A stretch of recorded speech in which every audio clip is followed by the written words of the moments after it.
감독님 금방 오실 거예요. 네. 근데 신기하다. 대학교 학부사에서 이런 데까지 찾아왔어. 네. 저랑 제 친구들이랑 은하의 방자선 10번씩 봤어요. 저 감독님 완전 팬이에요. 네. 그 극장에서 몇 개 안 걸렸는데 신기하네. 아 다운받아서 괜찮아요. 저도 다운받았어요. 오셨어요? 오늘 어쩐 일이야? 일찍 들어왔네. 그럼 뭐예요, 감독님? 아 이거 그 캘리포니아 베이비라고 그 FDA에서 그거 말고. 알아주는 건데. 오늘 프레젠테이션 하는 게 있어가지고. 목이 들어요. 목이. 뭐 투자자 만나는 거예요 그러면? 투자자는 아니고 이렇게 영리를 목적으로 하는 게 아니라 이렇게 네. 젊은 아티스트들이 모여가지고 그 뭐 서로의 뭐 이렇게 그 영역에 관해서 이렇게 발표를 프레젠테이션 하는 건데 뭐 건축하는 사람은 도면 이렇게 하고 근데 나는 뭐 시나리오 보여줄 수도 없으니까 HD 카메라의 원리 같은 거. 근데 그런 거 발표 왜 해요? 돈 줘요? 이게 아까 말했던 영리를 목적으로 하는 게 아니라 이 아티스트들의 어떤 커뮤니케이션, 소통 이런 거. 어디서 하는데요? 뭐 어디 클럽 같은 거 빌려가지고 청중들 앞에다 놓고서는 이렇게 뭐 음료수 같은 것도 먹으면서 자유롭게. 야, 그거 결혼정보회사에서 하는 파티 그거 아니야? 듀오 가는 거 아니야? 듀오 선우 그런 거 같죠? 그런 건 아닌데. 나 이번에 엄마가 듀오 등록해놨는데 등급이 B가 나왔대. 네가 뭐가 그렇게 높게 나와? 우리 집 과천이라서 땅값 올라서 그런 걸 아마? 야, 너 그거 아니야? 요새 닥터 유니온이라고 강남에서 운영하는 클럽 같은 건데 여자들을 고등학교 때부터 학력을 서울 예고 나온 사람들 이렇게 이대 미대 그런 나온 사람들만 받아준대. 근데 너네가 말하는 건 뭔지 알겠는데 그런 거 아니고 이건 이제 아티스트들이 서로 교류하는 그런 거야. 이제 뭐 듀오 이런 거 아니고 폐차 뭐 이런 건데 그 뭐 주최하는 것도 달라. 뭐 얼반 파자마 저 이름도 그 도시의 잠옷들 해가지고. 그거 비슷한 거잖아요. 있어 보이는 사람들끼리 모여가지고 있어 보이게 노는 거 그런 거 아니에요? 나는 네가 지금 말하는 게 뭔지 안다. 난 네가 비판하는 게 뭔지 안다. 이거는 좀 그런 게 나는 재밌는 게 너네들 이렇게 경직된 말을 하는 사고의 소유자들하고 난 별로 생각 안 하고. 뭐가 경직이에요 감독님. 어제 시국선언 하고 왔잖아요 감독님도. 아니 그래 시국선언을 했어. 내가 썼어. 그런데 뭐 근데 그거랑 뭐 이렇게 젊은 아티스트라고 모이는 거랑 그 현재 정권의 어떤 잘못을 비판하는 거 이렇게 뭐 상충하는 가치는 아니잖아. 아니 지금 애초에 정권이 왜 만들어졌는데 승자독식 아니에요? 그냥 니네 다 먹고 니네 다 부자 되라. 말이 안 되잖아. 근데 국민들 계속 톡고 있잖아 지금 그거에. 거기서 가장 민감하게 반응해야 되는 사람이 예술가예요. 근데 예술가들 뭐 했는데 지금까지. 그냥 뭐 지 몸값 올리려고 막 미쳐있었잖아 완전. 그리고 그런데 갈 때 옷도 잘 입어야 돼요. 그래서 나 검정 자켓 걸치고 가려고. 그런 거 말고 피케 티셔츠에 화이트 팬츠 같은 거 입어야죠. 팬티도 검사하냐 그런 데서? 팬티 말고요. 팬츠, 스키니 팬츠에다가 발목 좀 접어 올리고 하이탑 운동화 스니커즈 그런 거 좀 블링블링하게 신어줘야죠. 근데 내 발목에 털이 많은데 제모를 좀 해야 되나? 근데 딴 얘기 하지 말고 지금 왜 이렇게 되는데 시국이. 근데 그 뭐 시국이 나 때문에 이렇게 되냐? 나한테 따라. 아니 감독님 인권 영화도 만들고 그러셨잖아요. 가장 민감하게 반응해야 되는 거예요 감독님이. 나 민감한데 난 그래도 재밌는 게 너네들 이렇게 막 야 너네 얼마 전에 술 먹을 때 뭐 2003년 파리 컬렉션이 뭐 여자를 해방시켰다고 얘가 그랬잖아. 뭐 그런 말 할 땐 가만히 있더니 내가 말하면 이렇게 되게 이렇게 예민해. 너 지금 나는 너 되게 웃기는 게 너 좀 오바야. 무슨 유세하는 것 같아. 정치로 올바르다는 게 나쁜 게 아니라 모든 사람이 정치로 까칠하게 하는 게 되게 도움이 된다고. 그냥 뭐 당장 내일 투표나 뭐 선거가 있는 것도 아니고 이 정권이 당장 바꾸는 것도 아니잖아. 그러니까 우리가 해야죠. 혁명을 해야죠. 이 안에서 자율혁명을 일으켜야 되는 거 아니에요? 혁명이 뭔지는 알고 하는 소리야? 야 지금 사람들이 지자체 선거도 투표를 안 해. 광명시장 이런 거 어떤 사람이 광명시장 하는지 아냐? 그런 사람도 놔두는데 무슨 혁명을 해? 주말에도 잠실 롯데월드 가본 적 있어? 거기 가면은 회전목마 그 10년 된 거 타려고 사람들이 이 두 줄 세 줄 뺑뺑 돌고 있어. 촛불 집회 때보다 사람 더 많아. 그런 사람들이 무슨 혁명을 하냐? 감독님 진짜 그렇게 얘기하시면 안 돼요, 근데 진짜. 나는 그럼 감독님은 영화 왜 만들어요? 자기 또 왜 그래? 영화 감독이니까 영화를 만들어야지. 그냥 영화 감독이니까 만들어요? 어. 감독님 영화로 사회적으로 막 그런 얘기 막 하고 그러시잖아요. 그건 내가 사회적인 문제들, 인간의 삶의 조건에 내가 관심이 많잖아. 유물론적인 것들에 대해서 꼭 만드는 거야. 뭐. 저는요 솔직히 감독님 예전에 그 단편 자기 이름 넣어서 만든 거 그 우익청년 뭐 그거 보고 좋아서 그래서 하는 거거든요. 그러니까 만약 그런 거 안 만들었으면 나 좋아했을 거야? 나 알아? 나 쳐다보긴 해? 아니지. 그러니까 맞아. 나 그런 거 좀 사회적인 메시지 이렇게 우리가 정의로운 거에 대한 공유도 하면서 그럼 또 나를 좋아했으면 하는 마음 있는 거야. 나 그렇게 다 좋아하는 거 만들어서 여자들이 나 보고 좋아했으면 좋겠어. 그럼 나빠? 딴 거 해도 되잖아요. 어? 뭐? 다른 거 해도 되잖아요. 다른 건 뭐래 내가? 뭐 외환딜러나 야구 선수 같은 거 하면 되잖아요. 그걸 내가 어떻게 해? 야구 선수 하라고? 어? 내가 뭐 있어 내가? 그럼 어떻게 해? 난 영화 만드니까 그나마 내가 지금 사람들이 알아주는 거야 내가 그나마. 솔직히 말해. 내가 뭐 있냐고. 내가 영화 만들고 내가 흥행은 아직 못해서 흥행은 못했지만 이런 거 보면 사람들 다운받아 보고 막 이렇게 해서 좀 알려지니까 뭐 이런 클럽 같은 데서 부르는 거야. 나 기분 나쁘지 않아. 솔직히 가면은 솔직히 전에 평소에 길거리 같은 데서 나하고 좀 얘기 안 하는 여자들이 나한테 전화번호 주고 그래. 내가 이렇게 좀 시니컬한 척 이렇게 말을 하면 또 이렇게 괜찮아 보이나 봐, 쿨해 보이나 봐. 그럼 내가 전화 보면 나도 조심스럽게 전화를 해. 그럼 만나가지고 같이 이렇게 얘기하다 보면 밤이 늦어. 그럼 우리 집에서 자고 간대. 그럼 자다가 보면은 잠만 자는 게 아니라 그걸 해. 난 그게 좋아. 나는 솔직히 말해. 솔직히 창피한 얘기지만 24살 때까지 난 못 해봤었어. 난 평생 못하는 줄 알았어. 그런데 영화 만들고 이렇게 하다 보니까 하게 돼. 맨날 하는 건 아니지만은 어쨌든 끊이지 않고 하게 돼. 난 그래서 할 거야. 나 오늘 또 가가지고 나는 전화번호 받은 사람은 다 쌀 거야. 그냥 전화번호 받은 거 다 쌀고 그날 오늘도 하고 내일도 하고 나 2번 3번 막 할 거야 나는. 그러려고 나 가는 거야. 근데 누구 때문에 영화를 했는데 감독님 진짜. 너도 잤잖아 얘랑. 그게 같아요? 그게 그 얘기예요?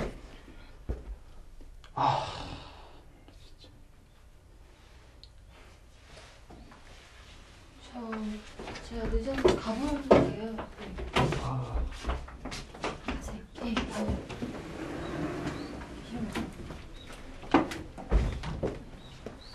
저 지금 누구야? 감독님 팬이래요.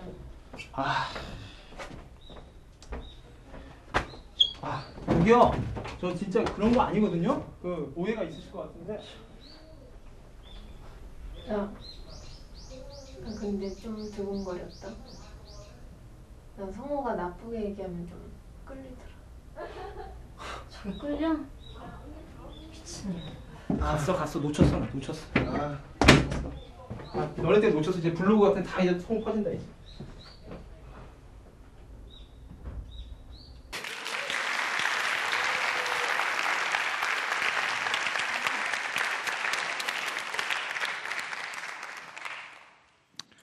예, 방금 보신 꽁트를 만든 그리고 또 어쩌다 보니까 출연까지 한 영화 만드는 윤성우라고 합니다. 예, 일단 오늘은 전화번호는 받지 않을게요. 그렇게 받고 싶지도 않아요. 예. 근데 이거를 하나 좀 재미있는 에피소드를 말씀드리면은 이거를 재작년에 사실 만들었는데 작년에 인터넷에 공개를 했거든요. 근데 작년 이맘때쯤에 저희 엄마 아빠한테서 굉장히 대경 실색한 목소리로 전화가 왔었어요. 인터넷에 공개하고 한 2달, 3달 지났을 텐데 또 성우 너 어떤 일이 있는 거냐고. 아마 이거를 CCTV에 제가 찍힌 걸로 생각을 했거나 어떤 다큐의 카메라에 포착된 걸로 생각을 하셨던 것 같아요. 그래가지고 제가 지금 사실 저희 종로 안국동의 가회동이라고 조금 제가 사는 곳은 그렇지만 골목은 되게 좋은 곳에 살고 있는데 제 재력으로는 안 되거든요. 부모님이 좀 보태주셔서 거기 살고 있는데 우리가 너를 그렇게 매일매일 그거를 하게 하려고 그 보증금을 대준 거냐고. 근데 굉장히 재밌었어요. 왜냐하면 거의 5분에서 10분 동안 폭격을 당하고 저는 또 이제 리액션을 하고 그렇지 않다고 얘기를 했는데 그 와중에 부모님이 절대 그 이음절을 말 못하더라고요. 그거를 지금 매일 하고 있는 거냐고. 그래서 좀 웃기려고 한 얘기도 하지만은 그 순간이 저는 사실은 이 꽁트를 만들고 이 시트콤의 한 부분인데요. 가장 예술적인 순간이었던 것 같기도 해요. 뭔가 삶과 예술이 이제 만나가지고 서로를 간섭하는 순간이었던 것 같아가지고 그러면서 또 사실은 이런 생각도 했어요. 이제 또 제가 그 전에 들었던 영화를 포함한 예술에 대한 한 명제. 그냥 들었을 때는 애매했었는데 그 순간에 또 한번 오롯이 와닿았던 것 같아요. 그 영화라는 것은 영화를 포함한 어떤 예술이라는 것, 자기 표현이라는 것은 일종의 응석 아닐까 하는 어떤 명제를 들은 적이 있었거든요. 왜 아이도 초등학교 중학교 이 아이들을 말하는 게 아니라 갓 태어난 신생아부터 시작해가지고 한 도를 넘겨가지고 한 2, 3세까지 영유아 그때는 어떻죠? 저는 안 나봐서 잘 몰라요. 저 아직 젊어가지고 방금도 저는 이제 한 도를 넘긴 우리 조카랑 잠깐 놀다가 왔는데 저희 여동생 집에 들러가지고 그 친구들은 진짜 사실은 지능 지수가 또래의 동물들보다 사실 약간 떨어지죠. 제 조카는 굉장히 똑똑한 편이지만은 어쨌든 그 옆에 부모의 도움이 없으면 살 수가 없고, 우리가 뭐 이제 기저귀도 갈아야 되고 먹여야 되고 씻겨야 되고 진짜 잠시도 한눈을 팔 수가 없고, 근데 그 건사를 하는 동안 이 친구는 우리한테 기여하는 게 거의 없죠, 물리적으로. 엄마 아빠가 힘들게 돈을 버는데 뭐 거기다가 살림을 보태는 것도 아니고, 뭐 돌아다니면서 누수되고 있는 전기 같은 걸 제거해 주는 것도 아니고, 사실은 굉장히 사실은 민폐거든요. 그런데 그 아이한테 엄마, 아빠, 그리고 저 같은 외삼촌, 그리고 또 외할머니, 외할아버지, 저기 지방에 사는 할머니, 할아버지까지 수시로 왔다 갔다 하면서 그 아이한테 엄청난 애정을 보내고 많은 건사를 하고 시간과 돈의 기회비용을 지불한단 말이에요. 거기서 우리가 반대급부로 얻는 건 뭐가 있죠? 저는 그냥 그래요. 그 친구가 어느 순간 까르륵거릴 때, 또 배고파가지고 칭얼거릴 때, 그러다가 문득 꽃을 보고 꽃이라고 그럴 때, 할머니한테 어부바 이런 말을 처음으로 사문절을 내뱉을 때, 이런 순간 하나하나 때문에 그 친구의 엄마 아빠가 그 친구를 건사하고서는 자기들의 삶의 기회비용을 거기다가 투자하는 것을 전혀 아까워하지 않는 것 같아요. 이제 저는 그거랑 예술가들의 존재가 굉장히 비슷한 것 같아요. 사실은 그 친구들이 그렇게 할 때, 그 아기들이 그렇게 할 때 사실은 굉장히 많은 의도가 있지는 않죠. 연출 의도가. 가령 그 친구가 깨르륵 웃을 때 이렇게 웃음으로 해가지고 우리 아빠가 하루 동안 회사에서 지친 몸에 대한 어떤 그 위로를 몇 음절로 해주자라든지, 아니면은 갑자기 눈물을 흘림으로 해가지고 우리 엄마 아빠의 삶의 정서에 또 다른 층위를 내가 보태줘야겠다는 식으로 하지 않거든요.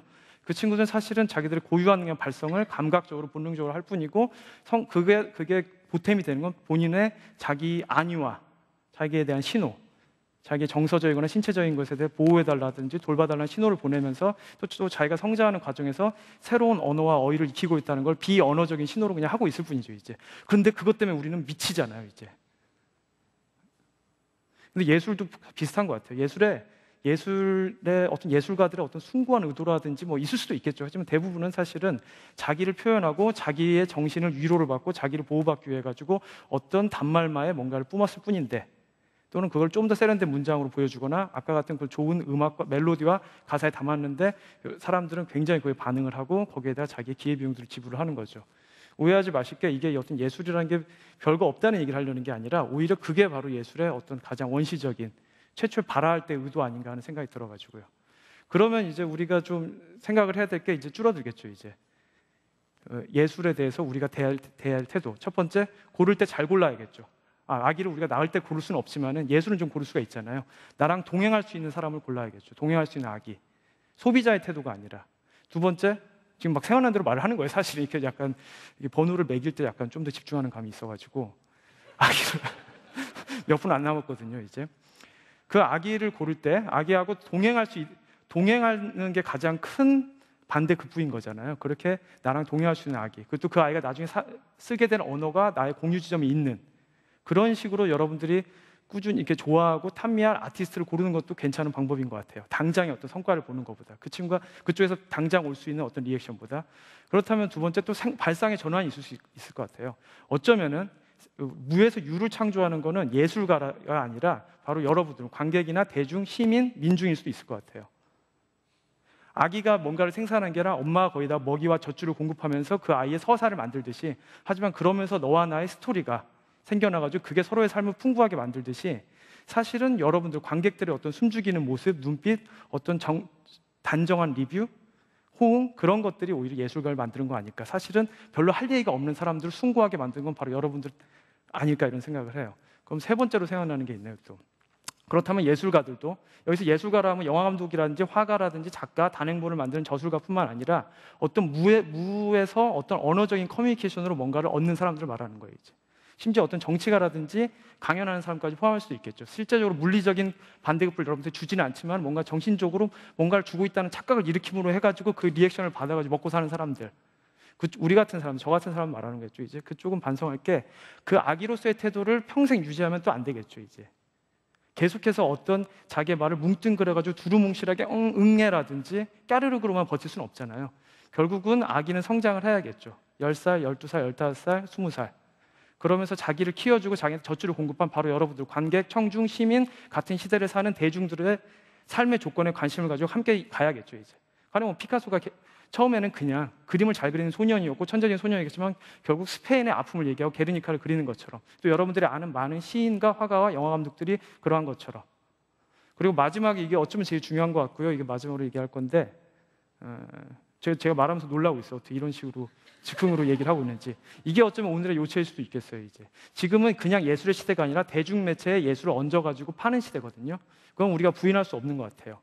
그거를 긍정은 하지 않더라도 인정할 수밖에 없는 시대, 매스미디어가 지배하는 시대인데, 여기서 예술은 이제 카피가 가능합니다. 사실은 그렇기 때문에 같이 동행하는 아기보다 아기의 모양 중에서 제일 사람들이 귀여울 만하는 거, 초승달 눈, 둥그런 입술, 코 한 다음에 동그랗게 원을 그려가지고 아이콘으로 만들어가지고 디자인을 해가지고 카피를 할 수도 있는 거예요. 이제 바로 지금의 예술이 대량 생산되는 건 그런 거고요. 그랬을 경우에 사실 거기서 제거되는 게 뭐가 있죠? 실제로 그 아이가 분비하는 거, 똥, 땀구멍, 우리 실제 건사하는 것들은 없어집니다. 이제 그 자세한 결들은 없이 여러분들한테 소비를 촉진을 시키죠. 이제 그런 것들도 우리가 결국 향유를 할 수 있을 거예요. 그러면서 심신의 뭐 피로를 잊을 수도 있고 잠시 카타르시스를 느낄 수도 있는데, 그것들과 동행할 필요는 없겠죠. 다시 말하면 어떤 고유한 개인의 응석, 여러분과 동행을 나중에 할지도 모르는 개인의 응석은 받아주더라도 산업의 응석은 받아주지 말자.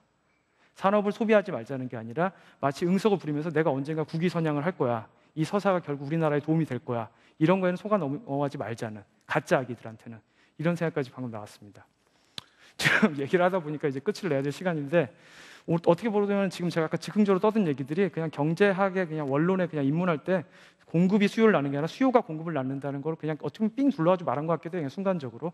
근데 이제 그거 말고 같이 동행하는, 예술이라는 게 별게 아닌 사람으로서 그냥 여러분들과 같이 같은 삶의 조건에서 동행하는 사람으로서 그 충의가 더 넓어질 수 있다는 가능성을 지금 그냥 제가 말하면서 다시 한번 느끼네요. 이제 저는 그거를 앞으로 또 이것보다 좀 더 묵직한, 단정한 그런 영화와 영상들을 만들면서 또 만나 뵙도록 하겠습니다. 감사합니다.